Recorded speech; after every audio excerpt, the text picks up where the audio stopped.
Doctor, I'd like to now move into your evaluation, interview, and ultimate diagnosis regarding Mr. Kirkland. I take it as a matter, initially you had the opportunity to review various records for your consideration? I did. What did those consist of?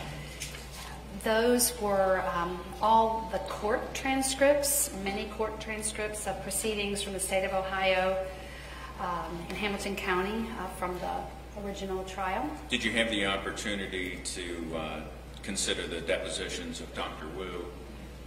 Yes, I did. Those were part of those court depositions of Dr. Wu were part of those court proceedings. And as well as mitigation interviews, and I guess could you identify what interviews of family members that you reviewed?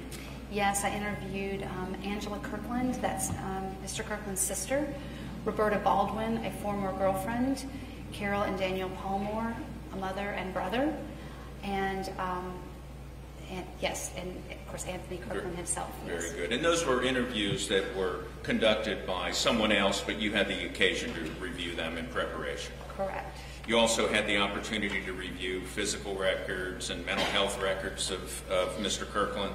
I did. Correctional records as well? Yes. And then, do I understand it that you had occasion to meet with Mr. Kirkland on multiple occasions? Yes, I met with him on 2 occasions. Could you tell us about that? Yes, on March 30th of 2018, I met with him for 6 hours at the Chillicothe institution. I also met with him on April 14th, 2018. Again, for an extended period of time? For 6 hours, yes. As part of your general assessment, what would that consist of in very general terms? I mostly did an interview with Mr. Kirkland both of those times to try to understand his history. I did use a few tools. One, it was an adult attachment interview, which gets at kind of the experience of his relationships early on and his family relationships with his caregivers. Did you also do the ACEs study? I did the ACEs study, also the survey, the Adverse Childhood Experiences Survey, and the Dissociative Experiences Scale. Also, I did check kind of generally, I did a diagnostic interview and checked around symptoms around other types of potential mental health issues like depression, anxiety, post-trauma symptoms. And these diagnostic tools are in common use in your profession? Yes. Very good. Doctor, what were your general behavior observations regarding Mr. Kirkland in the course of your interviews? So when I first went on the very first day, Mr. Kirkland wasn't sure that he even really wanted to be at the interview. He had wondered if he would maybe just not come. Of course, that's his choice. He was concerned about having to talk about his childhood. He knew why I was coming. This was a painful subject for him, and having been in therapy in the prison system, he was used to confidentiality with a mental health person in terms of what they talked about in sessions and that kind of thing. And there was some concern that what we talked about would not be confidential. And we had quite a lot of conversation about that. And what I learned really right away was that Mr. Kirkland had a lot of issues with trust. And of course, I was a new person. And I had to gain some trust in order to help him know that I was there to do this assessment for his case, for his situation. So I learned right away about the mistrust. I also recognized that Mr. Kirkland was intelligent, articulate. He had very good thought processes that were not distorted or confused. He was able to hold conversation very, very well. That was on the first day. On the second day, by the end of that 6 hours, I think we had a good relationship and good rapport. Mr. Kirkland had been quite open by the end of that day and had really helped to remember as best he could. And so he cooperated with the interview? He cooperated very well, yes. Did he appear to give full effort? He did give full effort. He appeared to give full effort. What I noticed on that first day was, like a lot of people that I would talk to who have traumatic experiences, sometimes memory isn't fully accessible, because persons who have been through trauma, they want to avoid going there. They don't, their brain doesn't want to give you those details because it gets them reactive in their brain. So part of a PTSD diagnosis, a post-traumatic stress diagnosis, is one of the symptoms is avoidance. And I did notice that when we would get close to some of the childhood things, that he might pull away and try to kind of go somewhere else, which is a natural human tendency. But with trauma, it's even more pronounced. And sometimes memories kind of got generalized and fused together. So it was hard to remember one time. It was more, you know, it's just, I got the hell beat out of me a lot, kind of. So it was kind of a generalized, which is another thing I noticed with people who have trauma. In your second interview of him, was your experience with him the same? So in my second interview, which was just a couple of weeks later, Mr. Kirkland was different. He had he was concerned and preoccupied with his mental health treatment that had not been given to him in the way that he had expected. He had been not taking his medication because he'd had some reaction to the medication, but he hadn't been given new medication. And so I did notice a difference in his mental status, a little more agitated, a little more irritable. He was not rude to me in any way. I don't want to make it sound like that, but he was kind of edgy. And it was, because I am a psychologist, I began to wonder if it was just a medication effect. Since he didn't have his mood stabilizing medication on board, was I sort of seeing what he looked like unmedicated. Did he ultimately appear to give good and full effort? He did give full effort on the second time, but not as, he was never as settled down as the first time. And I really did, in my report, I talk about how I believe that was a medication effect. Throughout the course of your interview, naturally you spoke about the offenses which he was convicted of. Did he, throughout the course of your interview, express remorse to you for what he had done? Definitely. He was very remorseful about his crimes, saying they didn't deserve it, and he did get tearful with me, and it was several times during the interview when we would get close to talking about the crimes themselves, he became pretty tearful. He also became tearful sometimes talking about his mother and some of the abuse she went through. The issues, well, you're naturally there to evaluate any issues that he had as a child and the effect on development. Correct. Is in part of that assessment, what were you able to develop? What was the history that you got from him? What were the important factors that you felt were significant in his childhood?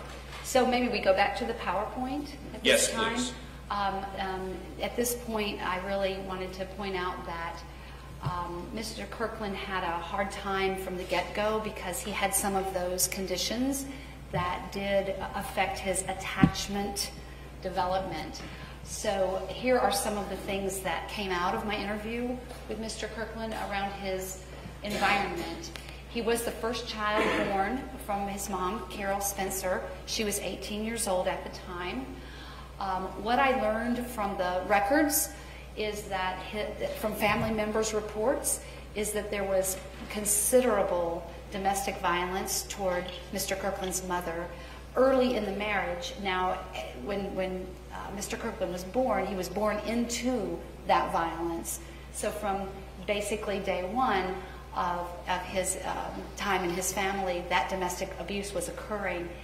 And that seems to be, in the interviewing that we did, that he came back to that a lot because that continued into his memory. Of course, when he's a baby, he's got the toxic stress going on from it, but he can't remember it because he was a baby. But what we know in trauma is that the body holds the memory. So at some level in his sensory development, the body has the triggers, because remember that amygdala is wiring up.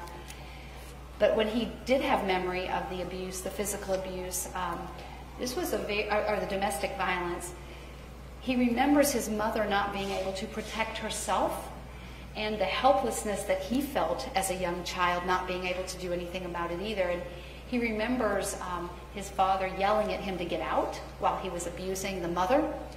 and he remembers going up under the bed in the covers and covering himself up with the covers. And I do have a quote in my report about yes. that I think is important.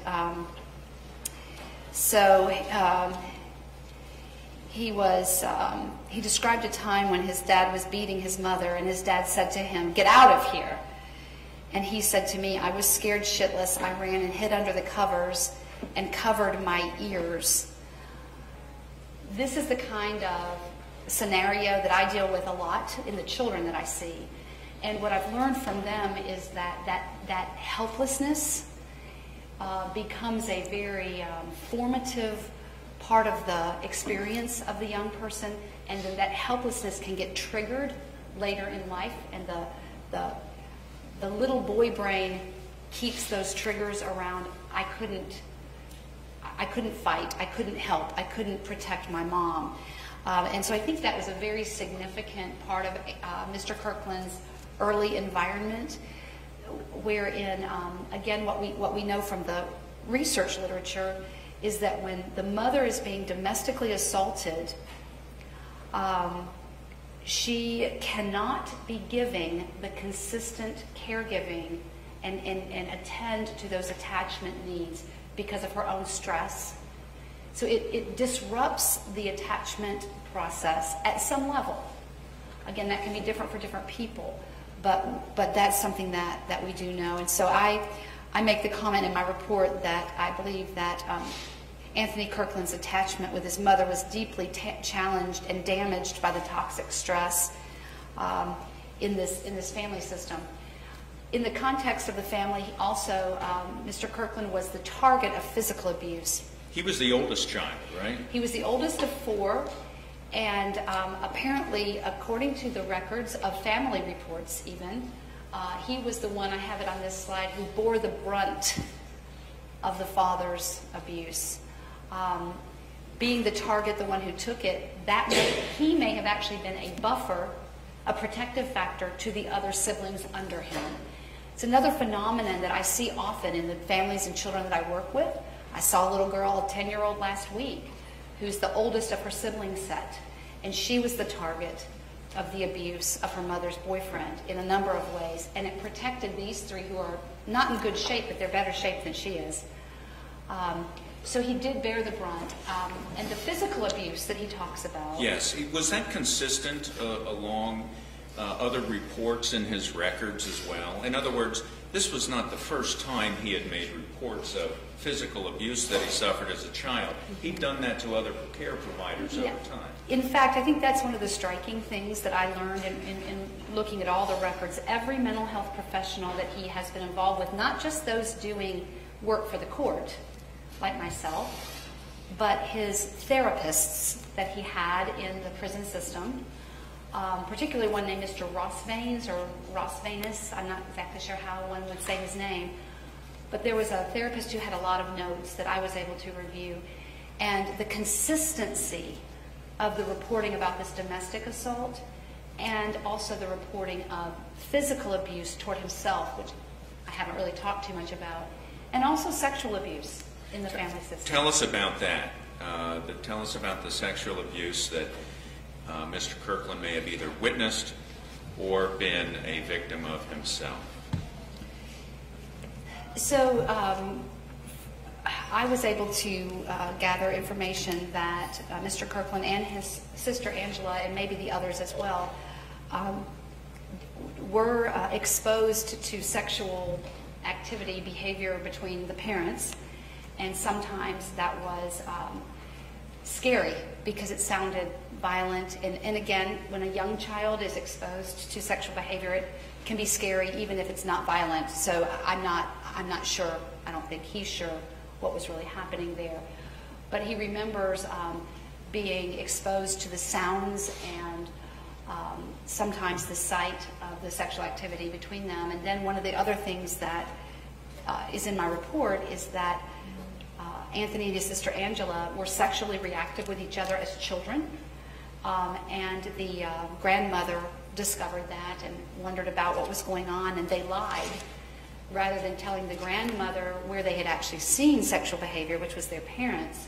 they blamed it on another source. And this idea of keeping secrets in the family system also comes up quite a bit in the history. So we know that there was early sexual reactivity, and what we know about that, what I know about that from my work, is that children who are overwhelmed with sexual stimulation of one sort or another often show that to the world by acting it out, and we call it sexually reactive behavior or sexual behavior problems. And that clearly was something going on with the siblings early. You mentioned physical abuse that Mr. Kirkland suffered, and that he bore the brunt of that physical abuse. What was the source of that physical abuse toward him? Okay, and then I do want to get back to more sexual abuse as well. Physical abuse, Mr. Kirkland has probably the strongest feelings, rage, around how he was beaten by his father consistently from a very young age. We have one report at least where he was taken to the hospital with head injury when he was quite young, that, according to the report, was inflicted by the father. But we don't have child protective reports. We don't have other hospital reports necessarily. But his memory is that his father beat him with mostly his hands, but also with brooms and extension cords, and beat the hell out of him is the expression that he uses. And it happened young and consistently and chronically, even up into the early adolescent years. That physical abuse, again, is that a considerable factor toward this lack of a nurturing environment and healthy growth and development of a brain? So it is one of those sources of toxic stress that is wiring up that amygdala in the brain to the threats, any threat that would go along with being beaten by the father, tone of voice, body posture, being hit, somebody being in his space. One of the things that I see in our kids a lot that I take care of is that their body space, they can be very reactive if you get too close, because their amygdala sends out an alarm just that somebody's in their space and could hurt them.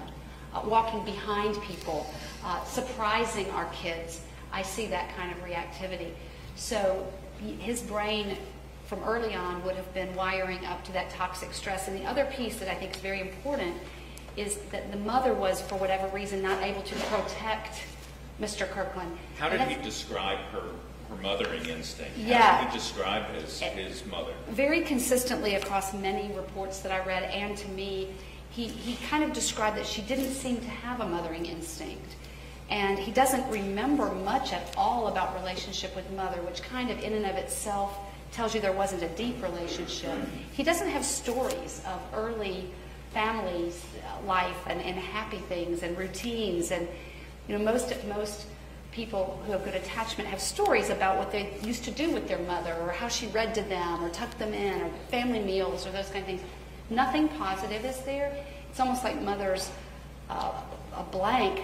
However, he describes mother as unprotective, neglectful, unloving, and that she would use him to keep secrets from other people in the family. Like, there were apparently people in the family who didn't want her back with the birth father, and Anthony was asked to keep that a secret from, like, his grandparents, that they were back together, that kind of thing. So is that part of your adult attachment interview procedure? That's part of the adult attachment interview, where I ask for 5 adjectives that would describe the relationship with the mother, and then 5 adjectives that would describe the relationship with the father. What were the adjectives that he used to describe his father? Blaming. He also used that one for mother too, just to round that one out. Blaming. He felt very blamed and scapegoated in the family system, like he was somehow found himself being the reason that the family has problems or something like that. Blaming. Using. He felt like his father used him. Unloving, manipulative, and abusive, violent. And certainly the abusive, violent, that goes that is in line with the reports of severe, significant physical abuse as a child from Absolutely. his father. And his father was reported to be an alcoholic who became very violent when he became drunk. And that was part of that family system as well, the issue around substance abuse and alcohol. Yes.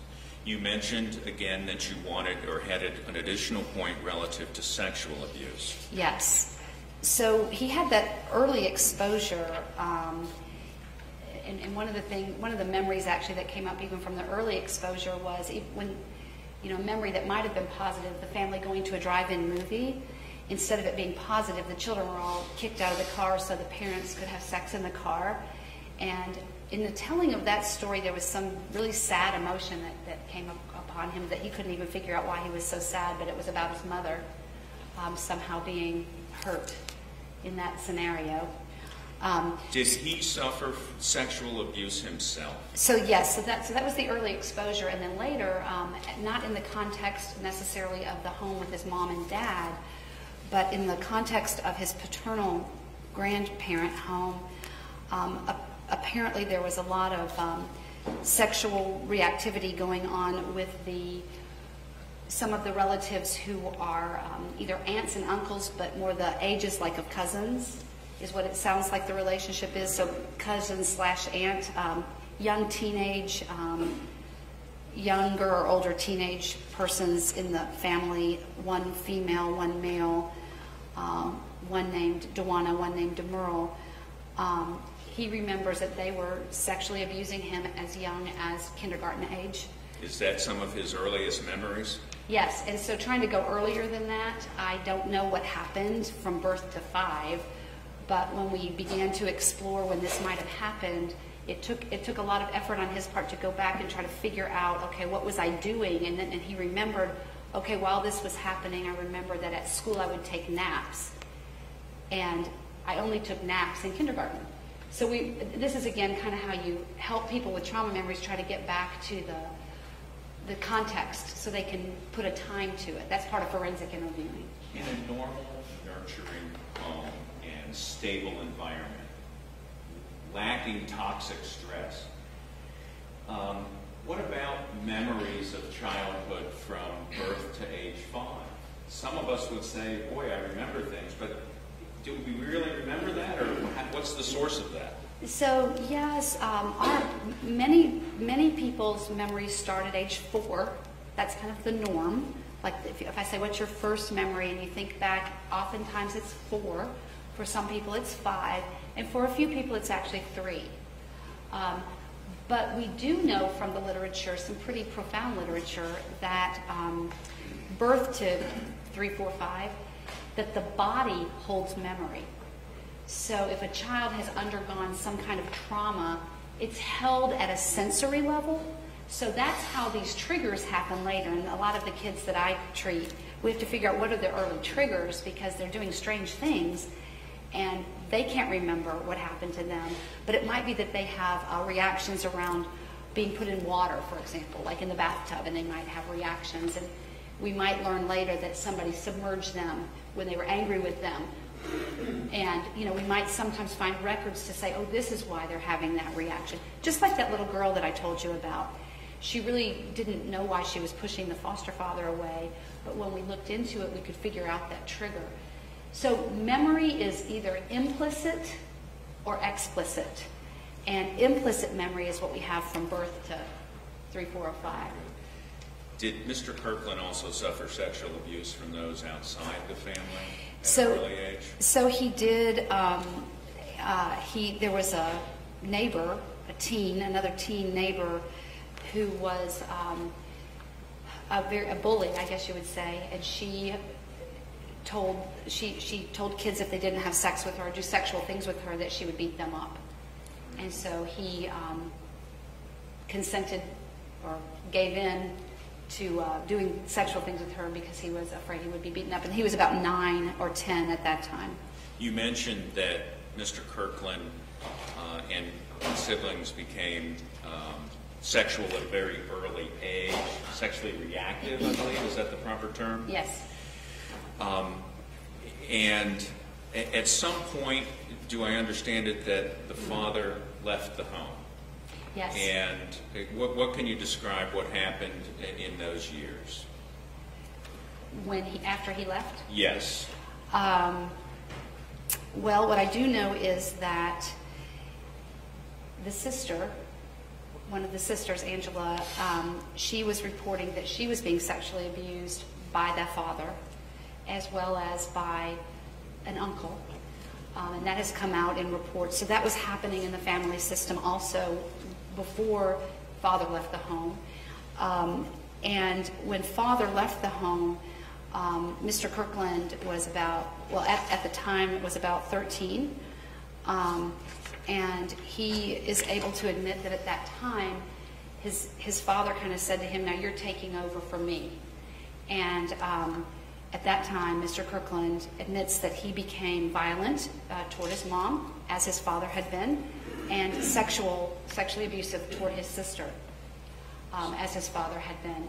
And he admits that this did occur, and this is a phenomenon, again, about what often happens with children who have been abused themselves. They often react to that abuse by having similar behaviors of the perpetrator because it's wired in them, and because it's sometimes a way of regaining their sense of power and control where they felt helpless before. It's a phenomenon that I've worked with quite a lot, especially with male children who have been sexually abused early. We call it having sexual behavior problems, and we recognize that it's an outgrowth. It's a trauma outgrowth. It's a trauma reenactment. Did Mr. Kirkland have nurturing, caring, protective adults during this critical developmental period in his life? So he did not. That was again, I told you all earlier that you can have ACEs, you can have trauma, but sometimes you don't realize the reactions from it because you've had protective factors, you've had protective adults or other things that have supported development in a healthy way. I asked Mr. Kirkland if there were any of those kind of persons in his life, and he worked really hard to try to tell me about if there were. He really thought this through very thoughtfully. And what page is that on? Is that on? I believe page 10 of your report. Okay. It was kind of striking and sad to me at this part of the interview because he came up with some names, but the stories that he told me about these people didn't feel very protective to me. So I will tell you, he mentioned one aunt, and he thought her name was Aunt Christine, but then later he called her Aunt Kathy. So even that felt a little confusing, like he wasn't really sure who that nice aunt was. There were some aunts who sexually abused him too in other records, but I don't have the names of those. But he said Aunt Kathy. He stated that one time his father was beating him in the paternal grandparent home, and Aunt Kathy said, "Stop doing that to that boy." And Anthony told me that she stopped my dad from beating the hell out of me that one time, and I wrote a letter to Aunt Kathy thanking her for saying something to him. I don't know when he wrote that letter. I should have gotten that, but I don't know if that was as an adult or when. But he noticed one adult one time who stood up for him, and that's the story he gave me, and that was protective, but it wasn't like he had a long relationship with her doing that for him in the context of his development. Then he said there was an Uncle Thomas. I didn't see him much. He was on the mother's side. And he said that Uncle Thomas didn't like him to smoke and drink and would kind of lecture him like, you know, don't smoke and drink, that's bad for you kind of thing. And he felt like that was a protective adult. But again, he didn't see him much. It wasn't a day-to-day person to help mentor or guide him. And then finally, and this is the part that really kind of caught my attention, he mentioned Uncle William as a possible protective adult. And he had been in the military. And he was trying to think, was Uncle William protective? And then he said, but I'm really not sure because I'm kind of trying to figure out if maybe he sexually abused me, because he had him sleep in the bed with him as a teenager. And at that point in his life, he had his bottom used to hurt, and his Uncle William said, "The devil's trying to get your booty." And so he had sort of some vague memories about Uncle William that were actually negative. And so those, when I asked about protective adults, those are the three that came up, and those were not the definition of protective. Not his parents, no one in his household on any regular basis. Correct. No mentors, no one to have as a proper role model. Right. Did Mr. Kirkland have the solid foundation that you would hope every child has to build on in brain development going forward in their life? No, he didn't. And this next slide that I'm putting up here shows that actually Mr. Kirkland has 9 out of those 10 ACEs that we discussed earlier.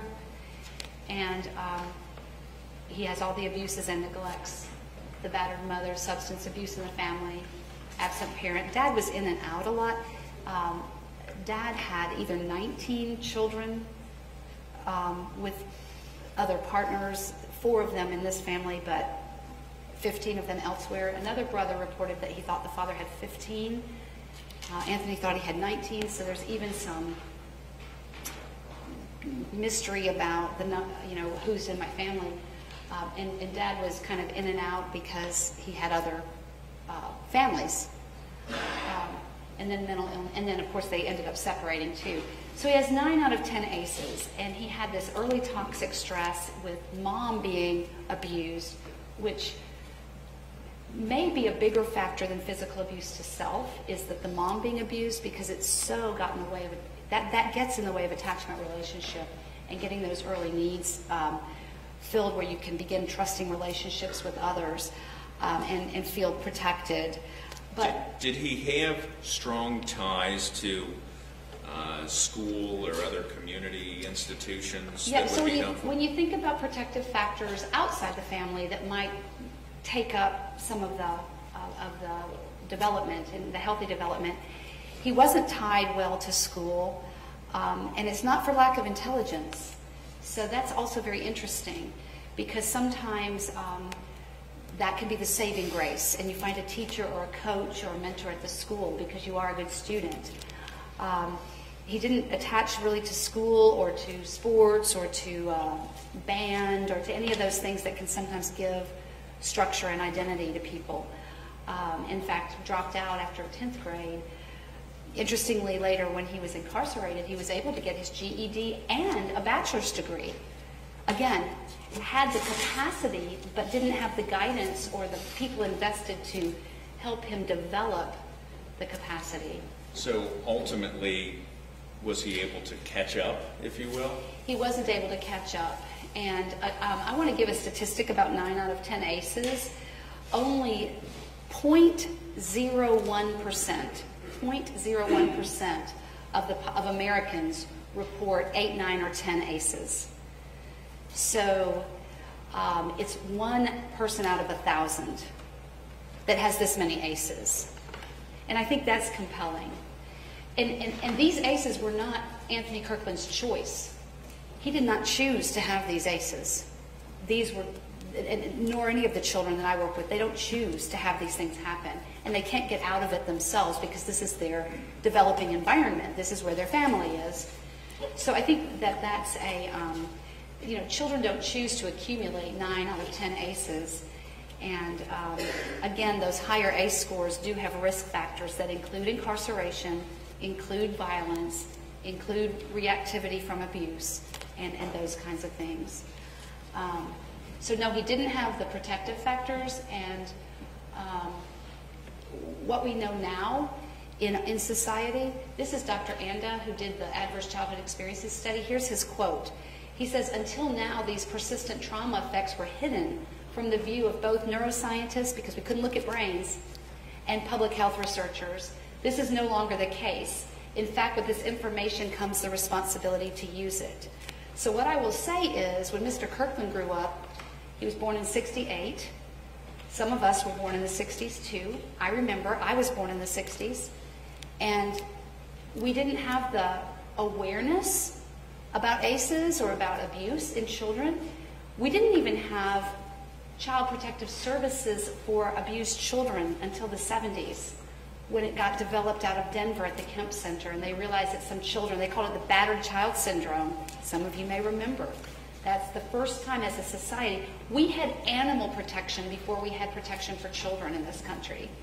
So Mr. Kirkland grew up at a time where it was harder to get the protective factors because people didn't see abuse. They didn't want to. We were kind of in denial.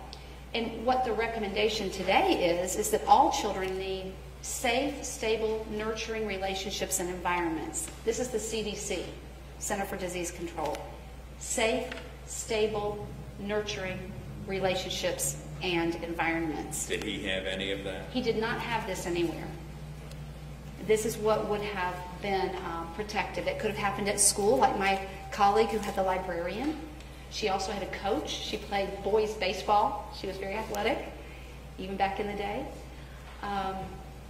So he didn't have these things, and what happened then, he didn't have these consistent supportive relationships to restore his brain. What we do know is that if we get kids out of those environments at the right time, early enough, we can do quite a bit of healing, which is the job I have now, to try to help the kids that we are taking care of in our therapeutic homes to get attuned caregiving and some healing to their trauma, and to set their brains on a little bit of a different trajectory for the future. But even in the work I do now, I see how if you miss that early critical time, it's hard to make it up. There is another time when the brain begins to take off. I meant to tell you that this morning. In adolescence, the brain has another big growth spurt. And if we can get in there at that time and really work with our young people, it's another time that we can kind of do a lot of changing of the future trajectory, because the brain is open. It's another kind of open growth time. And another time in the part of the thinking brain, the prefrontal cortex, is from age 18 to age 30 for young people. So if any of you have young people that you know, you kind of go, wow, they're really maturing. That's because there's another growth spurt in the executive function, the prefrontal cortex. And of course, Mr. Kirkland he was incarcerated during that time of his development. And in the early teen years, that first growth spurt, yeah. I believe you indicated his father told him he was the man of the house. Yes. And he was engaging in the same sexually abusive, aggressive conduct at that time. Yes. So also he became kind of isolated and depressed during those teen years. There is some record that says there were signs of the depression, but he wasn't treated for it until much later. Mr. Kirkland does have a history of depression and suicide attempts when he is, I think, from 2008 and on, that becomes part of his history. But as a teen, the family members are reporting that he kind of isolated himself from friends, also from family, and that there was a depressiveness that probably also didn't get the services needed. In your review of the records, did you come to understand that he had presented himself to University Hospital regarding suicidal ideation and depression? Yes. Do you have a note when that would have been? I think that was the first time I think was 2008. 2008, yes. Yeah, I'm not 100% sure where that is in my report. I show that it would be page 14. 14.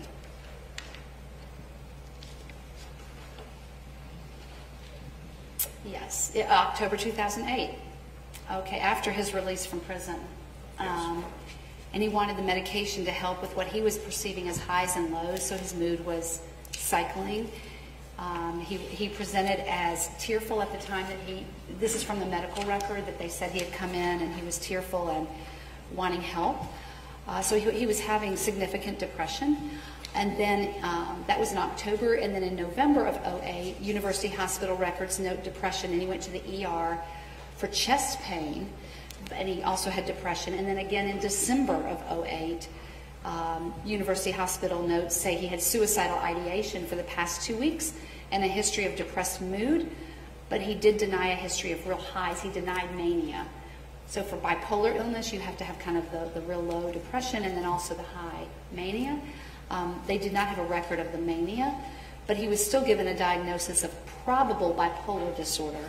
Even though they hadn't recorded the mania, he's talking about some highs and lows, so they gave him medicine for depression with a warning to watch for mania. So what we know about depression, antidepressants, is that if somebody has bipolar illness, antidepressant medicine can actually trigger a manic episode.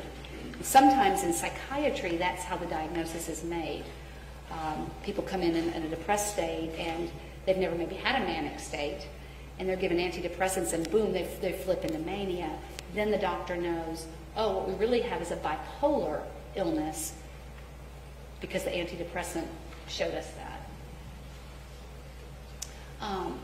So what happened in those teen years, 13 and plus, is really Anthony joined the growing statistics. These are the kids that I see who became involved with substances, addiction, and also incarceration.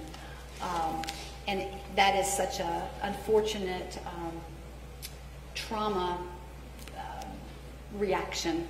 Again, remember the brain that's under toxic stress doesn't have a good stress management system, and often persons will try to make their brains feel better, their moods feel better by medicating themselves with alcohol, marijuana, other kinds of drugs. And he did this? And he did this in his teen years, and that's something else that's in the record, and he reports as well.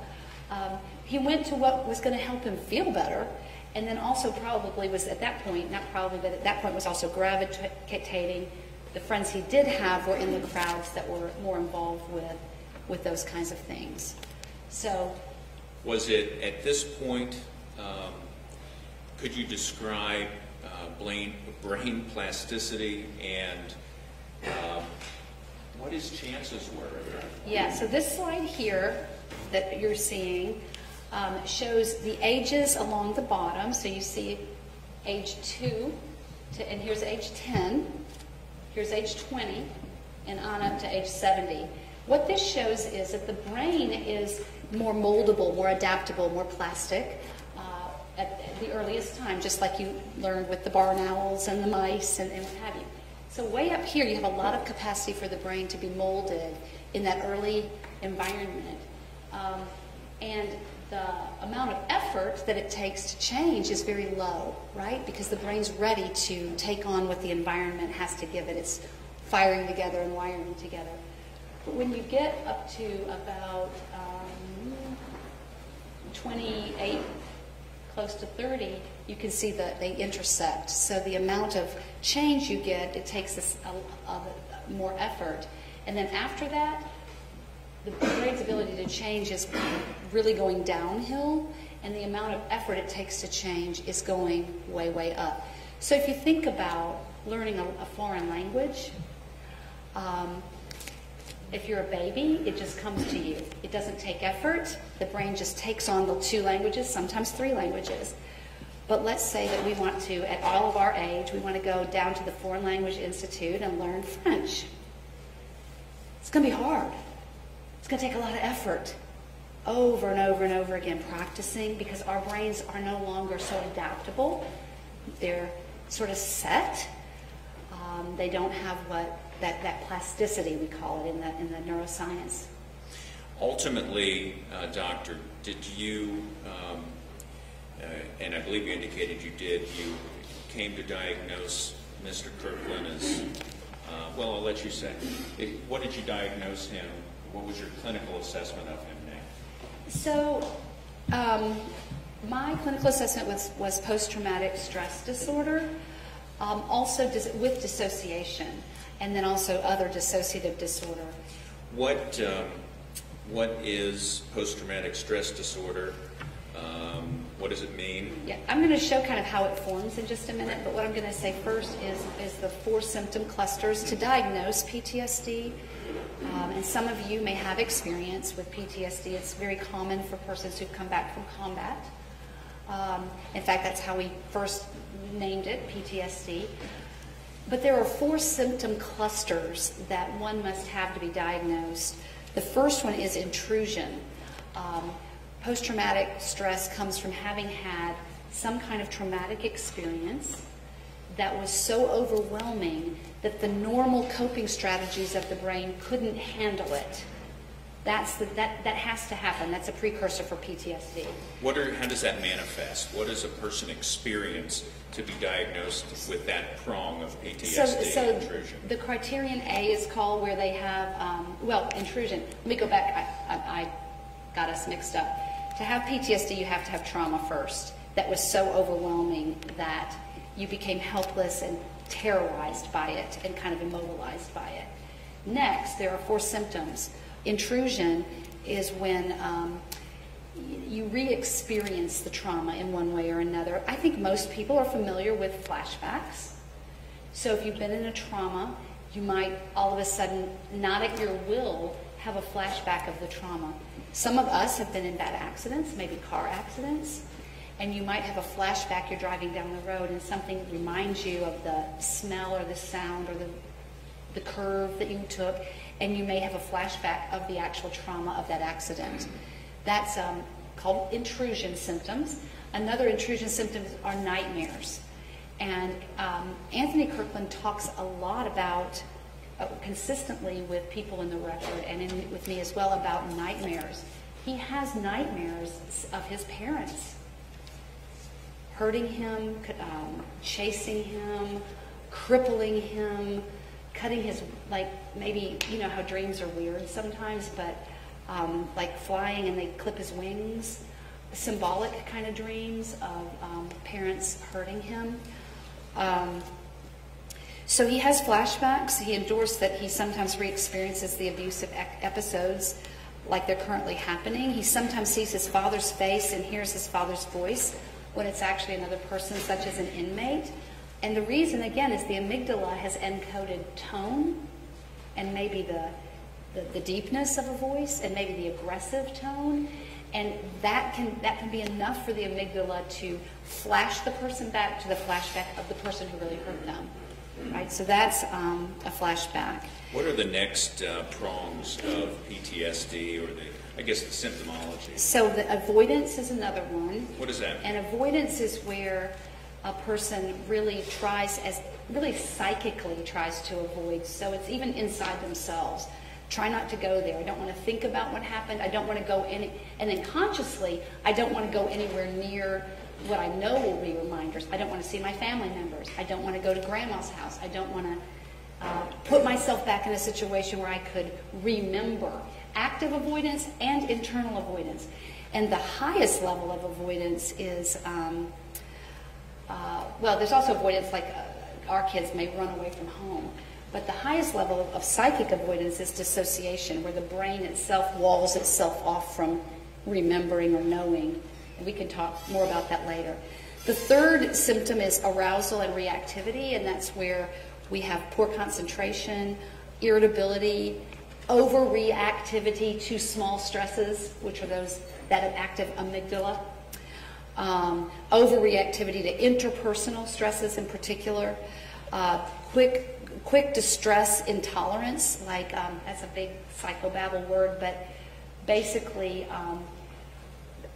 the stress system didn't wire up in a healthy way where it can resolve itself, so it goes into that fight, flight, freeze, and so you have a quick fight response. You don't tolerate the stress, and you do something in more of that survival way. And what about mood or thoughts and feelings? So the fourth criterion for PTSD is negative thoughts and negative mood, like depression or feeling irritable, feeling defective.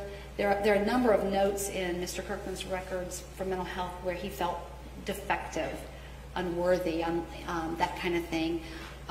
Felt crippled by his parents, feels a lot of rage. That's a negative mood. A lot of rage. Feels irritability or sad, and that irritability measured high in my interview on the depression scale. You mentioned dissociation.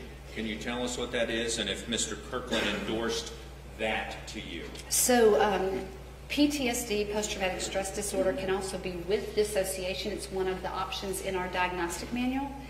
And with dissociation, there are two types there, which I'll go into first. One is derealization, and that's the experience of sort of like, the world is kind of, I'm not sure if it's real what's happening, like if I were in derealization, you all might look like you're kind of in a movie to me or in a fog, and I'm not sure if you're real or not real. It's sort of this derealization. He gave a really good experience, anecdote of that. He said, I was at my grandmother's house, and Dad was beating the hell out of me so bad that I'd hear the hollering, and I could see what he's doing, but I'd hear him calling my name as if I was at a foggy distance, if I was at a distance. I have so many kids that I assess who talk to me about these kinds of things. They say it's like I'm watching myself get hurt, but I'm watching from over here like I'm on a movie. And that's actually depersonalization as well, which is the second part of dissociation. You feel like you're not in your body anymore. So Anthony, derealization is sort of like, this is sort of not happening because Dad must be over there because I'm hearing my name and I'm hearing the hollering, but it feels like it's over there. Depersonalization is like, I'm not in my body anymore. I have kids talk about floating up to the ceiling and watching somebody abuse them down here. Anthony talked about sometimes that there's sort of this automatic control over his body that he watches. He described a time when he was in an altercation with another inmate, and he said that the correctional officers came and hollered, "Stop." And he said, I saw it happen, but I wasn't in control. It's like I was watching it. And this same phenomenon does seem to have been activated during the crimes as well. So your diagnosis is PTSD with dissociation. Does he also have any other diagnoses that you would consider? So because once I get PTSD with dissociation, I need to then look into a fuller dissociative disorder. So I gave him the Adult Dissociative Experiences Scale, which is a number of questions that get at symptoms of dissociation. And I do have a diagnosis of other specified dissociative disorder given which is also a diagnostic category in our manual, which is called the Diagnostic Statistical Manual, 5th edition. So symptoms of dissociation, again, revolve around that threat center of the brain, that amygdala. So when there's a threat, the brain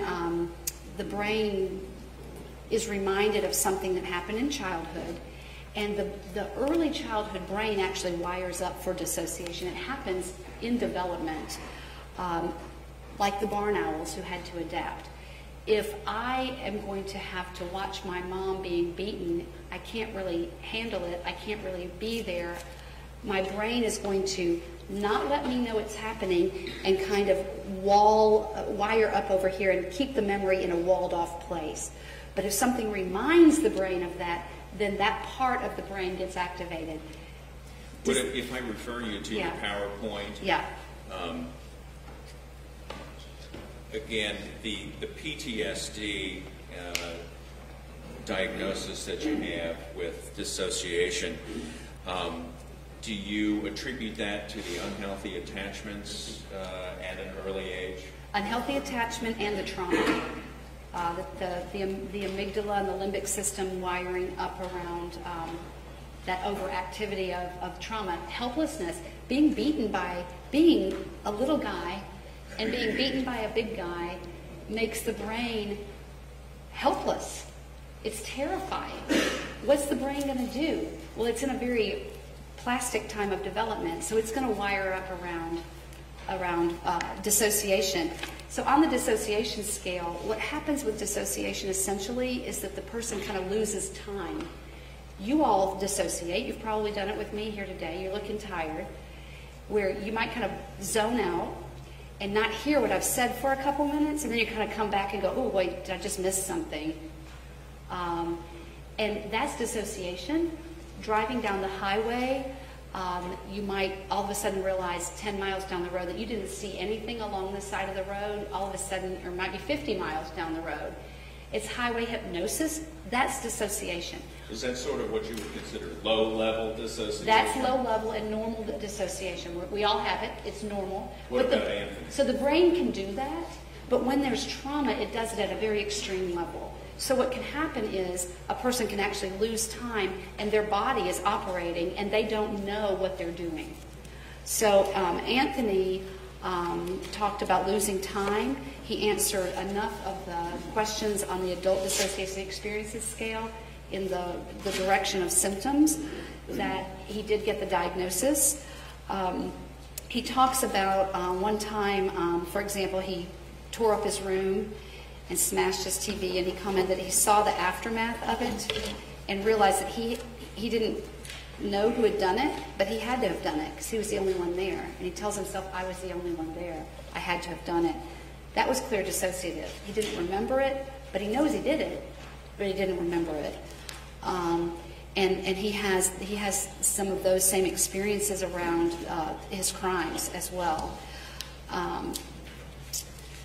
He has dissociative experiences of finding things in his room that he doesn't know how they got there. Like this is a dissociative experience that people have talked to me about who have bad dissociation. They'll like find food in their refrigerator and they're like, I don't even like that kind of food. Why is that in my refrigerator? But they bought it when they were dissociated. And they might find clothing that they bought when they were dissociated. So he had some of those experiences, even finding things in his room, and he actually wondered if his room was being haunted. But then he, because he didn't know.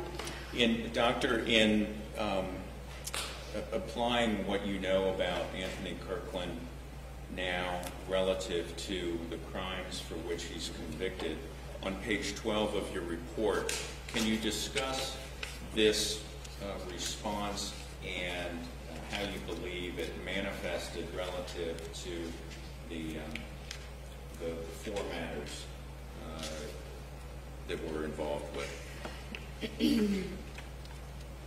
So this would get back to where I was talking about the kind of the amygdala being reactive, and in all of the crimes, there were threats apparently that set off a fight response.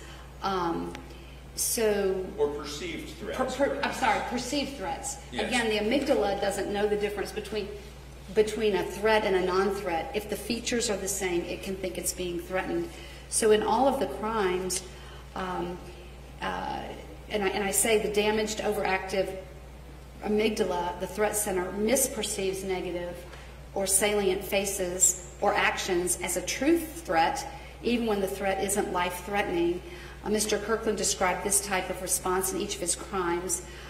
For example, getting into verbal conflict or fights with some of the victims, like Ksenia, being bumped into physically, and then the person having a face that showed concern or afraid, or on the face, like Esme. Does that relate perhaps to the slide that you showed us relative to the face? Yes. Having anger and fear, yeah, and the amygdala viewing them similarly, if you will? Absolutely. It is that amygdala doesn't know this isn't really somebody who's going to hurt me. Also, the amygdala may be perceiving the mother's helpless face and scared face, and at a time when the child, remember, the child was helpless and couldn't intervene with the mom and was very afraid, very helpless, very scared, and the amygdala can just put that into that survival mode, and the actions that follow are survival actions, not thinking actions. One victim produced a knife in the midst of an argument. One victim hit him. And all of those things could be a threat to the amygdala that goes straight up into survival response. Very good. Yes. Yes. It's been another full hour that sat, so we're going to be ready for a break. Yes, sir.